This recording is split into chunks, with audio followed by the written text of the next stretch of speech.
Valrie, would you give me your full name and DOC number? David Valrie, 406-163. Thank you very much, sir. Let me explain our process to you.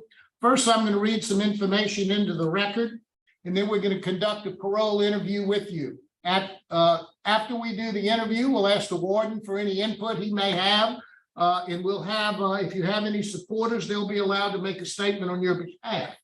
I think we have a list. Do we have some people here on behalf of Mr. Valrie?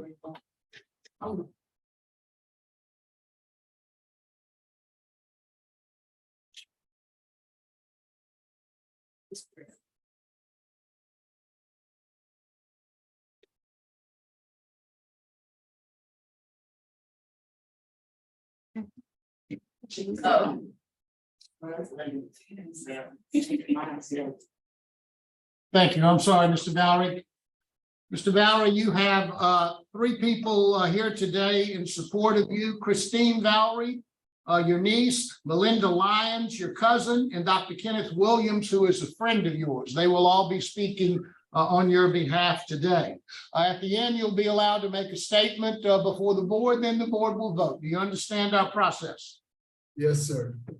This is the matter of David L. Valrie, DOC number 406-163, date of birth June 26th of 1970. He's a second-class felony offender. He has a parole eligibility date of August the 1st of 2021, an adjusted good time date of November the 7th of 2025, a full term date of May the 3rd of 2036. He is currently serving a 40-year sentence for the charges of armed robbery, 2 counts, and criminal conspiracy to commit armed robbery. Mr. Valrie, is that information accurate? Yes, sir. Mr. Valrie, your case has been assigned to me, so I'll begin our interview process, okay? Yes, Mr. sir. Valrie, how old are you today, sir? 53. And how long have you been in prison on these charges? 26 years.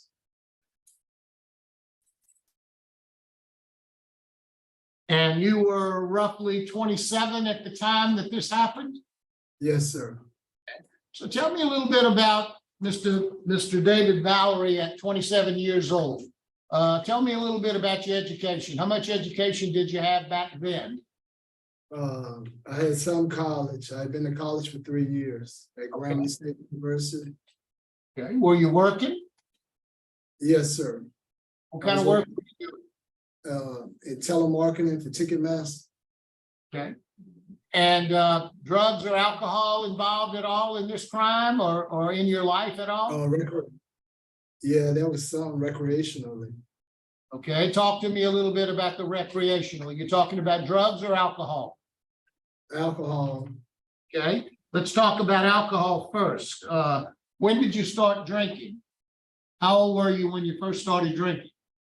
Probably about 17, 18, right after I finished high school, doing my senior, going to college. And what would you drink? Beer. I started hard liquor like in college. Okay. How often were you drinking? Sometimes every day. Now, when this occurred, which would have been in August of 1997, how often were you drinking then? Basically every day, every other day. Now, as you look back, do you believe you were then an alcoholic? Yeah, you can say that, yes, sir. Okay. How about now today? Do you still believe you're an alcoholic? Well, I can say I'm a recovering alcoholic because I haven't drank it. Okay. Let's talk a little bit about drugs. Years that Drugs back then? I see them. Did you use drugs back then? No, recreationally. Okay. Well, define for me recreational. What kind of drugs did you use? I smoked weed, marijuana. Okay. Ever do cocaine? No, I never did anything hard, no hard drugs. Marijuana was the only thing you smoked back then? Yes. Were you smoking that in 97 as well? We were in a group setting or whatever with friends. I would smoke, with them. Okay, back in 1997, when all of it, when this robbery happened, were you smoking marijuana back then? Oh, yes. How I often? hadn't smoked it I hadn't smoked it the day of the crime, but I had smoked it prior to that, like maybe 3-4 days before that. And how often were you smoking marijuana back then? Like maybe once, twice a week. So tell me what happened. What prompted you and Mr. Counts to rob this bank? When we were going to Atlanta, and I stopped by my mother's house. And on the way there, I saw one of my high school teachers, and I was talking to her, and he left out the car and he went in the bank and robbed the bank. I didn't know about it till afterwards. And when I tried to take off, the dye in the bag, the money bag burst. That's when I knew what had happened. And we went to Oregon and stuff, and I drove off. Police report indicates that you're the one that went inside the bank and Mr. Counts was outside in the car. No, that's not the police. The police report. I know I'm not the one that went in the bank. I was the one with driving the car. You went to trial, or you pled guilty? I went to trial. And what were the facts that came out at the trial? The victim, the lady is in the bank. They said that I wasn't the one that went in the bank. They identified Timothy Counts as the person that went in the bank. So what happened? What made y'all decide to go rob this bank? I didn't really decide. He decided upon himself. He just ran in there and ran out. I ended up being a participant, and I had to take full responsibility for my actions because I was with him. Well, now you were convicted of not only armed robbery, but conspiracy to commit an armed robbery, which meant you understood and knew what was going on. Yeah, that's how they made it stick in court. You were just an innocent bystander? Yes, sir. By me coming from Texas to Louisiana, the judge was saying that at some point it was a principle and conspiracy, that it was conspired at some point before we made it to Louisiana. The jury found that out. Why did that conclude that? What facts came out that showed you knew what was going to happen? The judge just said, the judge that I had, all he kept harping on was the principle and conspiracy by me coming from the state of Texas into Louisiana. He's saying that it was some part that it had some type of conspiring or principle to it. In other words, you knew what was going on, is what the judge said. Yeah, that's what he kept saying. And you're saying that's not true. So you were just an innocent bystander. You really didn't have anything to do with this. You just were in the wrong place at the wrong time. Yes, sir, because I'm from that area. I know everybody in there. You know, Mr. Valrie, let me tell you, I came in here thinking, this guy's done a lot of stuff while he's been in prison. He's had a lot of rough times. He's had a lot of disciplinary issues, but he seemed to have straightened all of those out. Looks like he's cleaned up his act. So I came in here hoping that you were going to be honest with me, tell me what you did and how you did it, and I was going to vote for you. But I'm having real trouble now because I'm not believing that you're being honest with me. I don't believe that you didn't know what y'all were doing. I know what the paperwork is saying and everything, but sir, I'm being totally honest with you. If I had known then what was going on, I would have turned him in myself because I wasn't raised like that. Well, I was taught to go to school, work, and be a law-abiding citizen. You've got a perhaps not a long criminal history, but you've got other crimes. You've got shoplifting charges, fraud charges, forgery charges, theft charges. I mean, you've got a little bit of a history of criminality behind you. So don't tell me this is the first time you ever done anything. I only have one, You were arrested in George, 1985 for shoplifting, 1993 for fraud and marijuana, 1994 for forgery. that was all the same charge, huh? Well, one's 1993, tampering with government property, fraud, possession of marijuana. That was in 93. 94, you had more tampering with government records. 94, you had a forgery charge. So you've been around before. Now, your position is you're innocent. Is that what I'm hearing you say? No, I'm not innocent, you know. But I didn't know at that time what was going on. Afterwards, I had to take full responsibility for my actions. So what did you do wrong? Tell me, what did you do wrong other than being in a car with a guy who went in and robbed a bank? The person I was affiliated with. If I'd have knew then what I know now, I'd have made better choices. And I know not to be around that person. Tell me what you've done since you were denied parole back in 2021. Tell me what programs you've taken since then.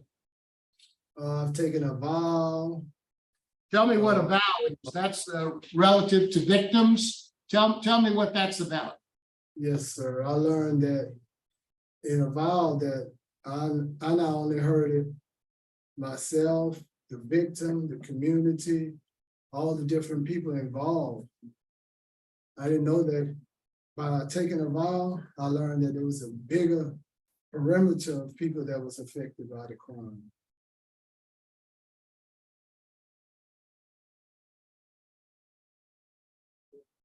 I completed VOTEC in automotive. I specialized in service consulting.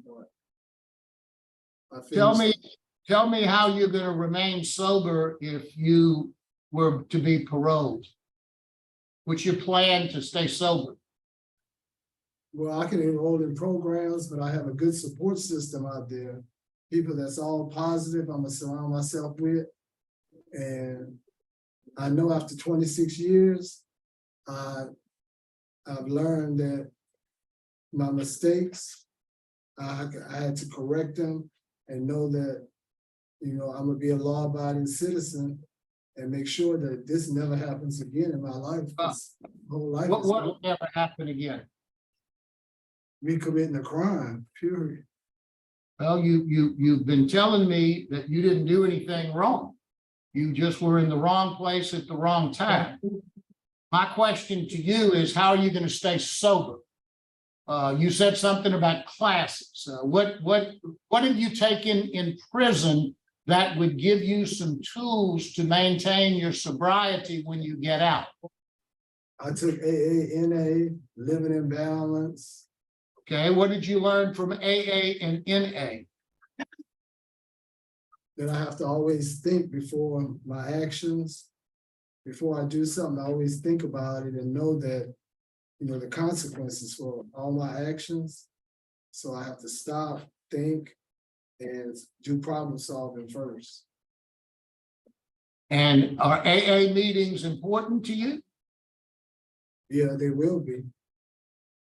And tell me what your plan is for AA meetings. Well, I'm gonna try to, once I get a job, I'm gonna find out where there's a program that have the AA, NA meetings and 12 steps.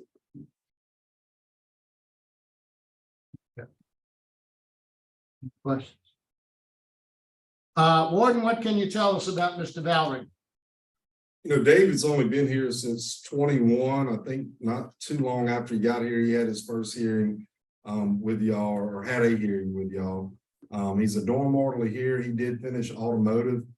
You know, he has not had any write-ups since he's been here, and I mean, when I'm around him, he's pretty respectful. So you know, I can only speak for when he's here. I know he has a pretty significant past history I think it was 64 write-ups prior to being here. His last one was in 2020.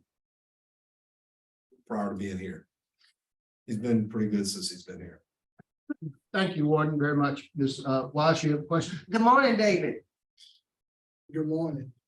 The records show you have 2 children. What's the ages of your children? 35 and 29. What kind of relationship do you have with them? It's on and off. I hadn't really been in their lives a lot, and the baby mamas, they really been like, when I try to reach out to them, they'd be like, well, you don't want to talk to me, baby. Your daddy been in prison, you know, in prison, so it's nothing he can do for you. That's true. That's true. So you have 2 different mothers? Yes, ma'am. Okay. And when you were at Grambling, what were you majoring in? Business administration with a minor in accounting. You have a charge of defrauding the government. What was that all about? That was a check. That was in Houston. Yeah, that was a check that I had wrote, and the check ended up bouncing. Okay. Okay, it just involved, but you trying to pass a tampering with government records is what it says. You got 1 year confinement in Texas and $189 in court costs. You remember that? Yes, ma'am. What was that about now? A check? Yeah, it was a check I had wrote, and the check ended up bouncing, and the bank wanted to recover the money for it, so they gave me I thought it was just a forgery charge. I didn't know it was tampering with government records too. It reads here, yeah, tampering with government records. Do you remember who the check was written to? Not right offhand. It may have been, I think, Best Buy or. Oh, it was a, okay, it was a store, okay, okay. Probation Parole reached out to your victims, and they one of the store clerks is deceased, and the other one didn't want to make a statement. They had no statements, one way or the other as to your release. What is your you said you guys were headed to Atlanta, and so whose idea was it to stop at the bank? Who was banking there? No one. I had saw one of my high school teachers there because I'm from that area. Okay, so you just stopped to talk to your high school teacher. Yes, ma'am. Okay, and she happened to be at the bank. When you stopped to talk to your high school teacher, were you all at the bank then? Yeah, the bank and the store is all connected in the same place. The Oh, bank gotcha. Okay. So you actually were at a store. Yeah, it's like the bank, the post office, and the little convenience store is right behind it. Oh, okay. So yeah. Parked on the side between the post office and the convenience store. And I was sitting there talking to her, and he said, I'm going to take care of something right quick. And he went in the bank and came out. Okay. I didn't know what had happened until he said, well, let's go. It's time for us to go. We're going to be late. And after that, that's when we You didn't notice the bag. You didn't notice him coming out with a bag and had gone in without a bag. You didn't notice? No, I didn't notice him. And then Okay. he came out, and when I realized what was going on, when we drove off, that's when the dye out of it bust in the car. Okay. So did your friend that he didn't accept any responsibility? He didn't take responsibility, ownership of what he did and try to get you out of this? No, at the end he did. At the end? What you mean at the end? Like when we was about to go to trial, he tried to change his story and clear me, but the judge was set on both of us going. Oh, okay. With the principle and conspiracy. Oh, okay. He just further complicated it at that point. Yeah, the judge was just saying, like, y'all both gonna get convicted because y'all came from out of state with this. And okay, all right. That's all I have. Thank you for answering my questions. That's all I had, Chairman. Thank you. Now we'll hear from your supporters. Ms. Christine Valrie.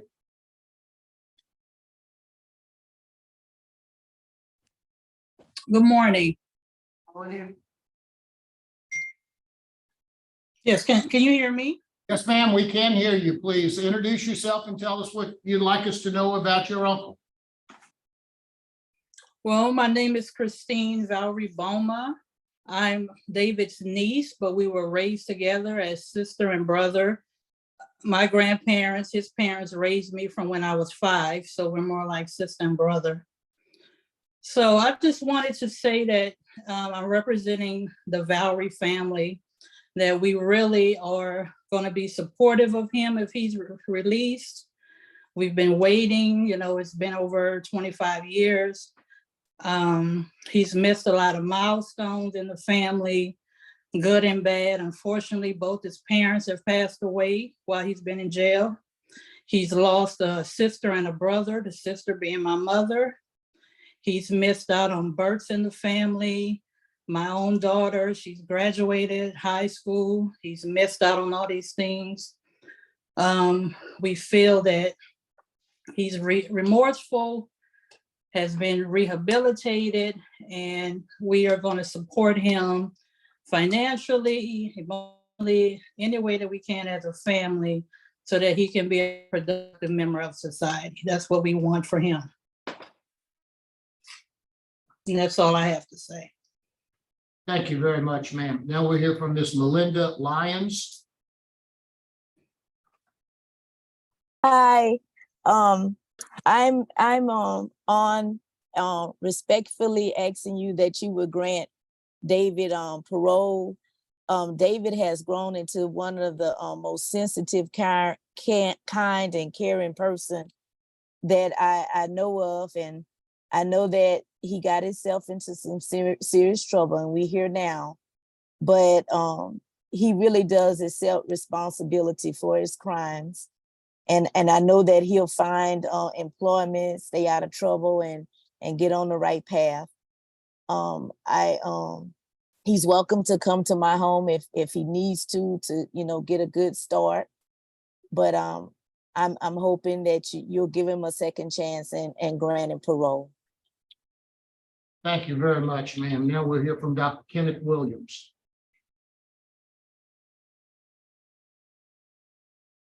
Dr. Williams, it looks like you're speaking. I can't quite see your mouth, but you're on mute, I think. Okay, how about now?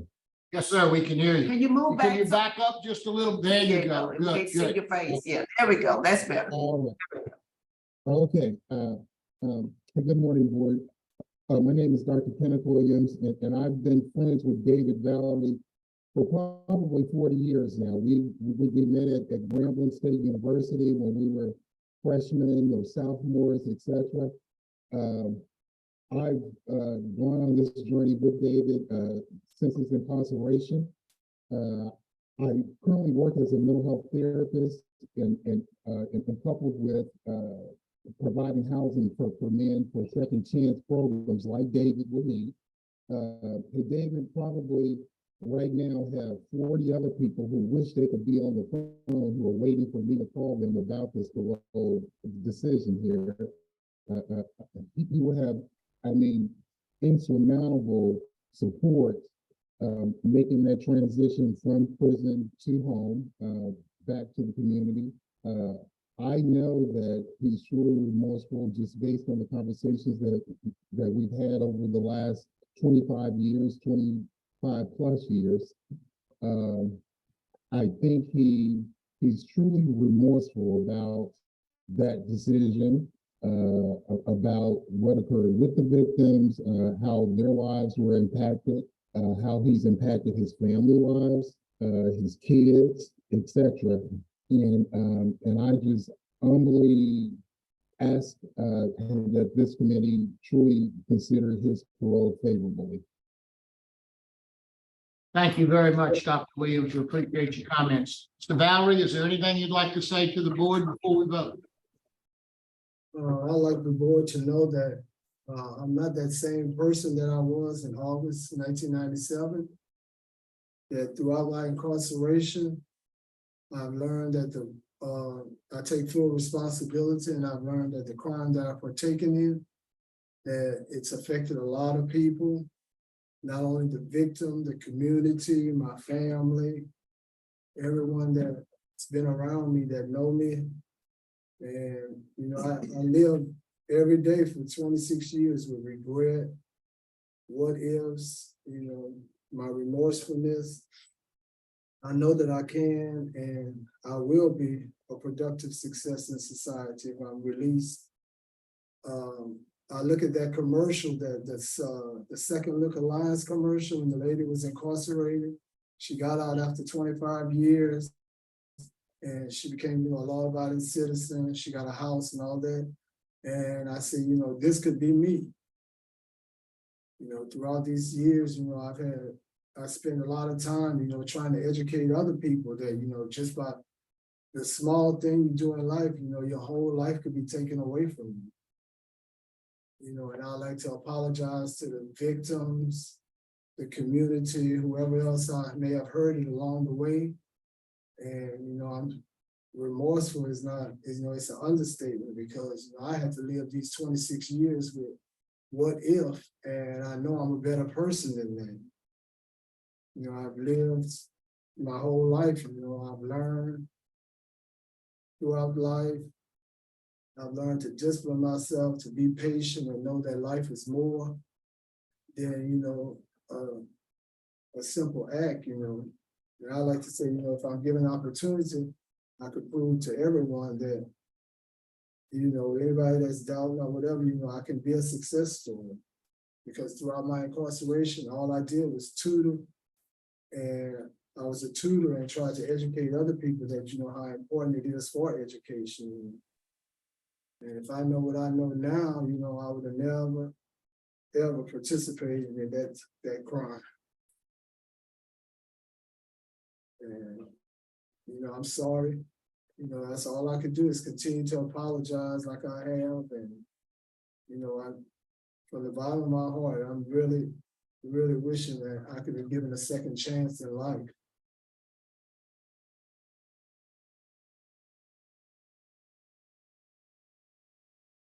Thank you, sir. Mr. Chairman. Yes, sir. I'd like to make a motion for executive session. I second. There's been a motion and second for executive session. I agree. So we'll go into executive session. We will be at recess momentarily. We're going to go into executive session to discuss. We can do a roll call. Yes. Parole. Yes. Yes. We're going to be in executive session to discuss matters of a confidential nature. We'll return very shortly. We'll be at recess. We're back on. The panel is ready to vote. Mr. Valrie, you know, you've really improved since your last hearing in December of 2021. You've done a lot of things. As I told you at the very beginning, I don't think you've been honest with us today. The police report clearly indicates that you were the one that went into the bank. The judge gave you the more significant sentence rather than your co-defendant. The judge heard all of the evidence. And in your closing statement, you say, you know, I wish I would have never participated in this crime. So I think your participation is a lot more than you're willing to concede that you did.